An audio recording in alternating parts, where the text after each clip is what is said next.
On this episode of Tiger Vision, we brighten up the holiday season by bringing you the lights on the lake. We take a killer close-up look at assassins, then we will take you to a flower shop rooted deeply in the heart of Newton. These stories and more this month on Tiger Vision. Hello and welcome to the second Tiger Vision of the year. I'm Dylan Crook. And I'm Will Marsh. Tiger Vision is produced by TV and video production students at Newton North High School. We aim to tell the stories from around our community that matter the most to Newton North students and the community. First, we take a look at the annual Christmas light celebration right here in Newton. Aiden Leary reports. 3, 2, 1, Merry Christmas!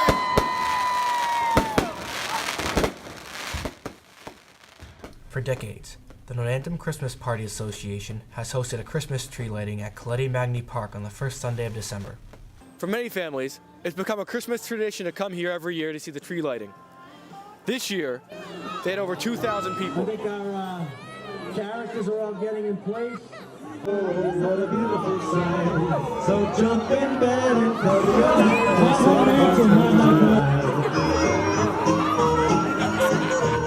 Oh, Santa Claus brought a bunch of his friends, too. We're going to have Steve Hennessy, Olaf, the Cat in the Hat, Big Bird, Elmo. You know this We wait outside the gate along with hundreds of other families, including Newton's mayor, Ceddy Warren. After an hour of Christmas carols and free hot chocolate, the lights went on, and the crowd squeezed its way through the gates and into the park.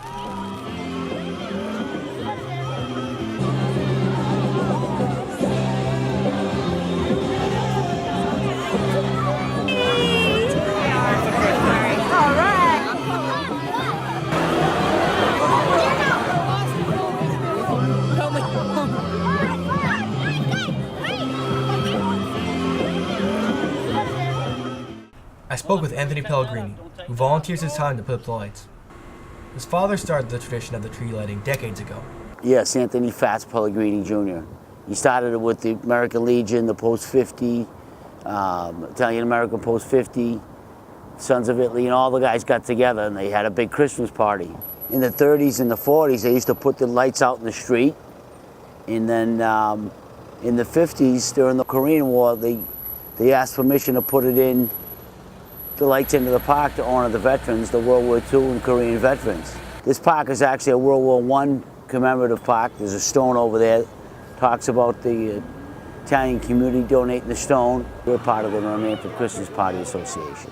My brother Louis Pellegrini's, he took it over for a couple of years and he had entertainment here and stuff like that. I got it back with my group, and Louis included, and then we just step it up a notch every year, as you can see. I spoke with a few other longtime volunteers. I've been volunteering since I was about 5 years old. What's your favorite thing here? Anything that I put up. I do a lot of the patchwork to get all the lights to work, running extension cords, hiding wires, making extension cords, getting lights up in the trees. How long have you been volunteering here? About 54 years. We all donate our time. We start early. We start in, like, say, the second week of November. We all do it for the kids. For many people, the main attraction is the 18-foot tall Santa Claus at the center of the park. It's like a kickoff to the season once he's up. People actually take a walk by just so they come see Santa Claus that day when that day went up. people started just to take a watch. Hey, Santa Claus is here. We know he's here. Many kids also leave their letters to Santa Claus in the special North Pole mailbox. Do you give your letter to Santa in there every year? Yeah. And you always get what you want? Did you get a letter back from Santa? Yes. Yes, we get letters back. You guys gonna give your letters to Santa in the mailbox? Yeah, we are. Pretty soon. Yeah, we do every year. Now he can write his own, which is nice. I already have my own letter. Yeah, and he writes one for his brother. I'm about to put my letter in Santa's mailbox here. This goes directly to the North Pole. Be sure to stop by the park sometime before the holiday season ends. Or if not, come by next year. For NNTV, this is Aiden Leary, signing off. Happy holidays from Tiger Vision.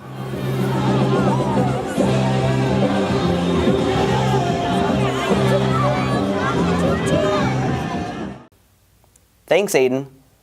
Next, Juliana Lekomsky presents the Statewide Teachers Initiative to welcome all students with messages of acceptance. Thanks, everyone. On December 20th, Newton North teachers gathered on Tiger Drive with signs of welcome for all students, along with hundreds of other teachers at other schools in Massachusetts. I talked to English teacher and organizer Mike Snigelmicht to learn more about this event.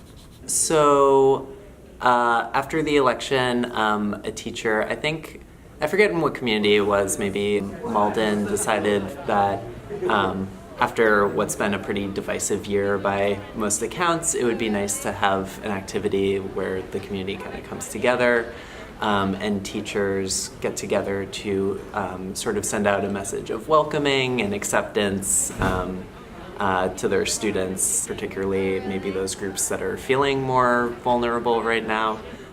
So that idea just sort of caught on and spread to different communities around the state. I asked a couple teachers on Tiger Drive why they were participating in the event.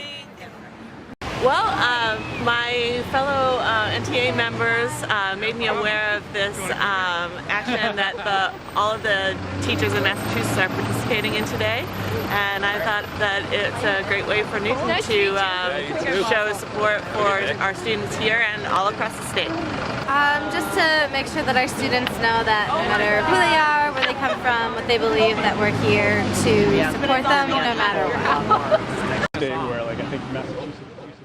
It's really just a way to welcome students and their families and to send the clear message that at Newton we support all of our students, we accept all of our students. So that's really what it's about tomorrow.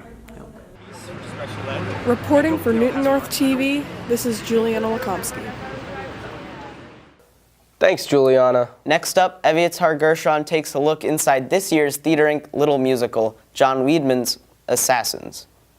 Franklin D. Roosevelt, ladies and gentlemen, speaking to you from a crowd of supporters here in Miami's beautiful Bayfront Park. A group of notables are pressing in around the President-elect's car. There's Mayor Anton Cermak of Chicago, and there's been a shot! Wait, I can't see! Mr. Roosevelt is waving, he's all right, but Mayor Cermak has been hit. So Assassins is this year's Little musical. So it's a musical that takes place in December, and it's in the Little Theater. It's the story of everybody who's tried either successfully or non-successfully to assassinate a U.S. president. I think that Assassins tells the story of people who are typically vilified and misunderstood because, they're murderers or attempted murderers. But instead of shying away from that and immediately writing them off as criminals, the story examines the motives for doing what they did and kind of forces you to empathize with them, even if you don't really want to.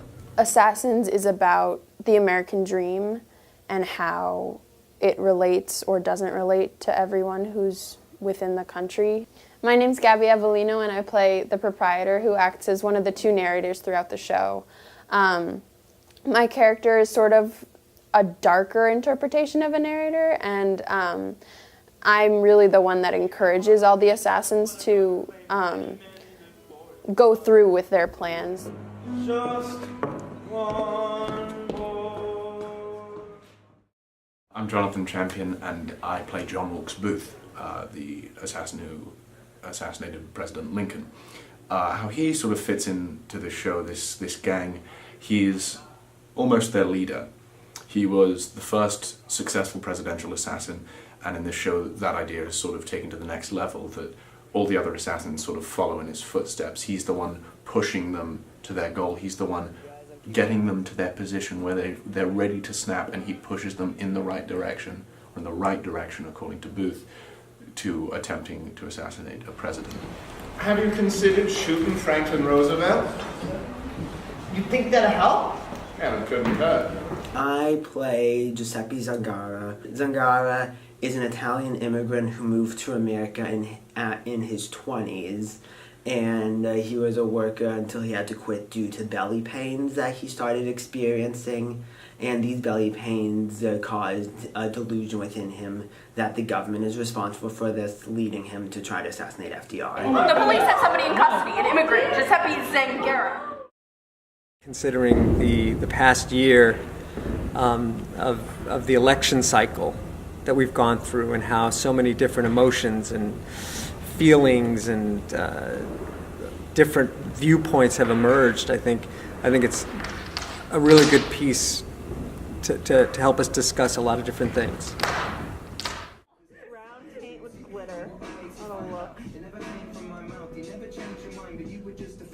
My name is Sophie. I am a costume designer for Assassins, this year's little musical. I'm Harper. I am the other costume designer for Assassins. And what we do as designers is we are in charge of what each actor wears for each of their many characters. And we are in charge of bringing these characters to life on stage. We work on the costumes for the show that we are currently working on, whether that means sewing by hand, sewing by machine, or crafting or altering a garment that we already have. For different time periods, the clothes, they change a lot. So a man in the 1860s would not be wearing the same thing that a man in the 1960s would. One at 40. One of the really cool things about theater is that you never realize how many students work on this show. Like, we have people in the cast, us as directors, stage managers, people who do tech, designers for set, costumes, lights, sound, and everyone's been able to come together really well to do work that we're all really proud of, so that we hope everyone enjoys it and everyone comes to see it. Yeah, even if you've seen no theatering shows or you've seen a million theatering shows, this is one you're going to especially enjoy, and we really, really hope you get to.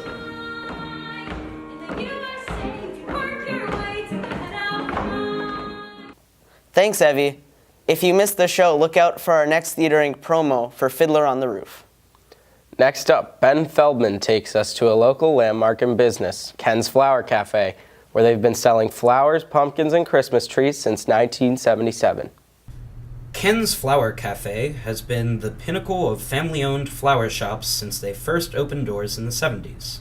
And with Christmas time upon us and Ken's annual Christmas tree sale back in business, I interviewed Ken Leary to learn more about his great shop and flower shops in general. I started Ken's Flower Cafe in 1977.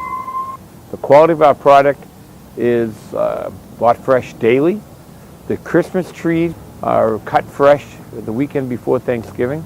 I organize my products in such a way that when we have a flower display, I put anything that belongs in the sun outside.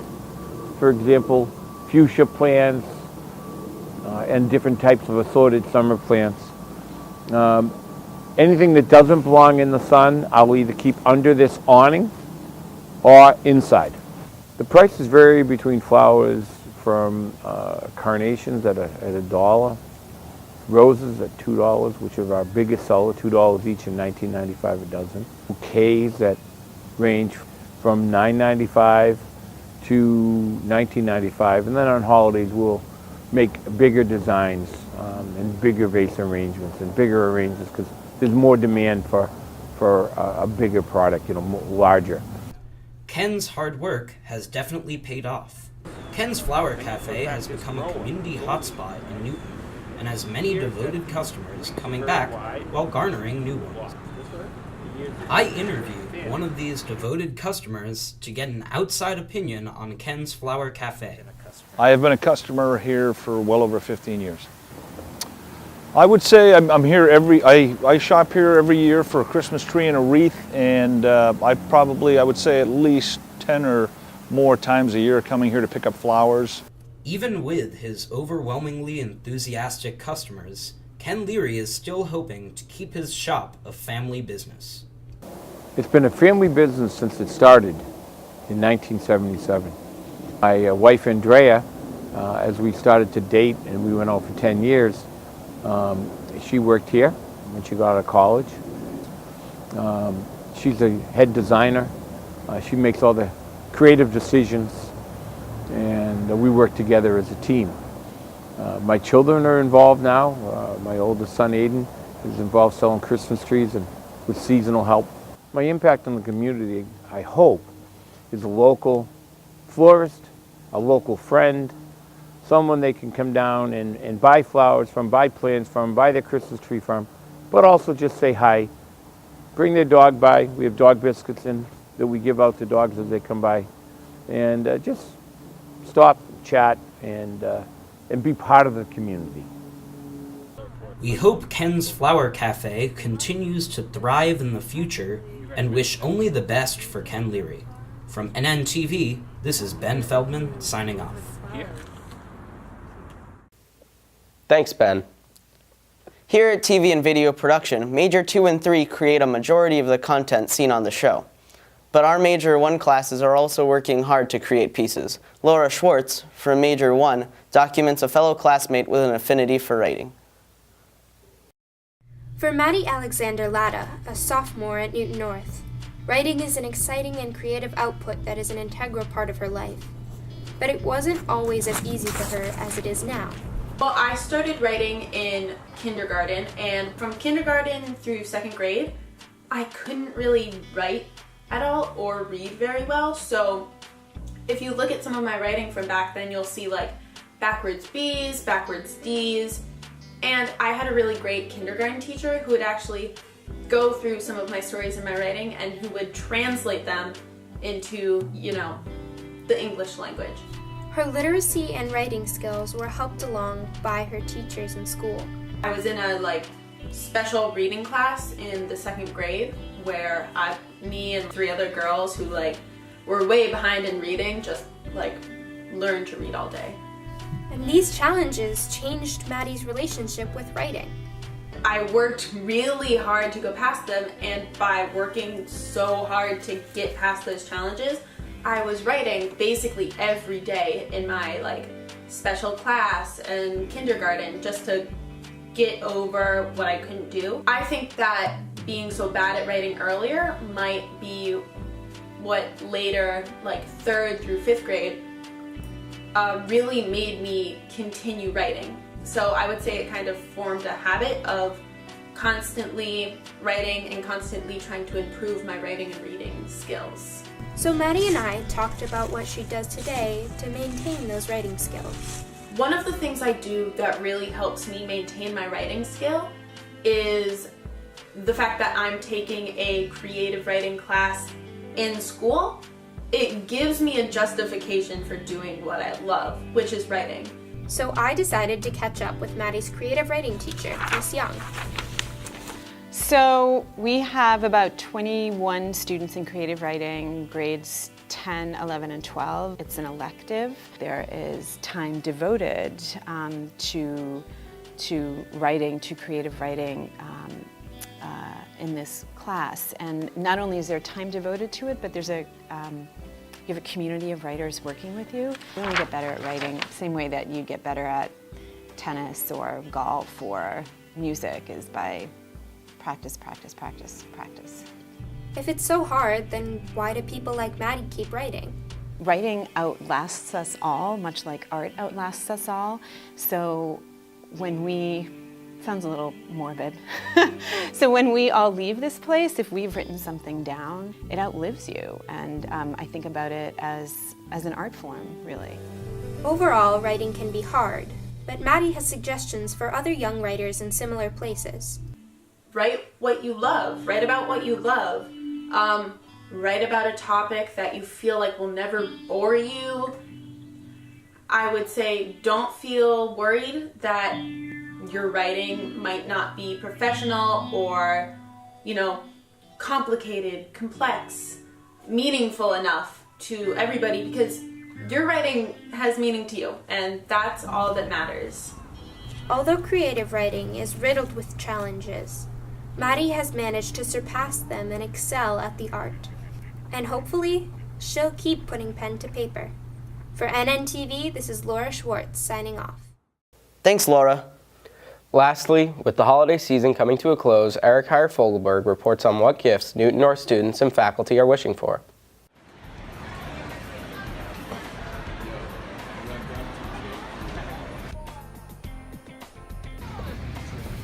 Hello, this is Eric Heyer-Fogelberg reporting for NNTV. We're going to try and go find out what Newton North wants for the holidays this year. So let's go. It should be a lot of fun. Evie, what do you want for Christmas? I'm Jewish. That looks great. No, I'm not, I promise. So what do you want for the holidays this year? Peace and quiet. I would want to spend time with my family and friends. A puppy. World peace. Same. A new hockey stick. Chocolate. I want a pair of shoes. Well, I already got my gift. What was it? My life. I have a mental situation, and I'm here. That's fine with me.